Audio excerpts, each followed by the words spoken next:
പണ്ട് നമ്മൾ വൈറ്റ് ഷർട്ടൊക്കെ കഴുകണമെങ്കിൽ ആ ഫിൽറ്ററിൽ നിന്ന് പിടിച്ചെടുത്ത വെള്ളം വേണമായിരുന്നു. വൈറ്റ് ഷർട്ടൊക്കെ കഴുകണമെങ്കിൽ ബാത്റൂമിൽ വെള്ള ടൈല് അത് മഞ്ഞ കളറാകുമായിരുന്നു. എൻ്റെ പേര് രശ്മി ജോൺ.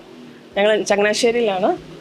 നമ്മുടെ ഈ സ്ഥലം എന്ന് പറഞ്ഞാൽ കണ്ടം പോലത്തെ പ്രദേശമാണ്. അപ്പം നമുക്ക് ഒരു മഞ്ഞ കളറുണ്ടായിരുന്നു. നമുക്ക് വെള്ള തുണിയൊന്നും അലക്കാൻ പറ്റില്ല. അതുപോലെ ഗ്ലാസ്സിനകത്ത് നമ്മൾ വെള്ളം എടുത്തു കഴിയുമ്പോൾ വെള്ളത്തിനൊരു കളറുണ്ടായിരുന്നു. അപ്പം ഇതിപ്പോൾ ഈ ജ്യൂസിൻ്റെ വാട്ടർ ഫിൽറ്റർ വെച്ച് കഴിഞ്ഞാൽ പിന്നെ വെള്ളം നല്ല ക്ലിയർ ആയിട്ടുണ്ട്. ബാക്ക് വാഷ് ചെയ്യാറുണ്ട്. അതുകൊണ്ട് വെള്ളം ചെളിയാകുമ്പോഴത്തേനും നമുക്കത് ബാക്ക് വാഷ് ചെയ്ത് കഴിയുമ്പോഴത്തേനും വെള്ളം ക്ലിയർ ആവുന്നുണ്ട്. പണ്ട് നമ്മൾ വൈറ്റ് ഷർട്ടൊക്കെ കഴുകണമെങ്കിൽ ആ ഫിൽറ്ററിൽ നിന്ന് പിടിച്ചെടുത്ത വെള്ളം വേണമായിരുന്നു. വൈറ്റ് ഷർട്ടൊക്കെ കഴുകണമെങ്കിൽ ഇപ്പം നമുക്ക് ഡയറക്റ്റായിട്ട് കഴുകാം. അതുപോലെ ബാത്റൂമിൽ വെള്ള ടൈല് അത് മഞ്ഞ കളറാകുമായിരുന്നു. ഇപ്പം നമ്മൾ ഈ ഫിൽറ്റർ വെച്ചതിന് ശേഷം ബാത്റൂമിലെ ടൈലെല്ലാം മാറ്റി വെള്ള ടൈലാണ് ഒട്ടിച്ചിരിക്കുന്നത്. ഇപ്പോഴും അതുപോലെ തന്നെ ഒട്ടിച്ച പോലെ തന്നെയാണ്.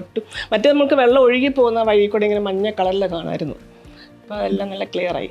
ഇത് വെച്ച പിന്നെ നമ്മൾ ടൈല് മാറ്റി ഒട്ടിച്ചു ബാത്റൂമിൻ്റെ. ഇപ്പോഴും അത് ഒട്ടിച്ച പോലെ തന്നെ നല്ല പുത്തനായിട്ടിരിക്കും.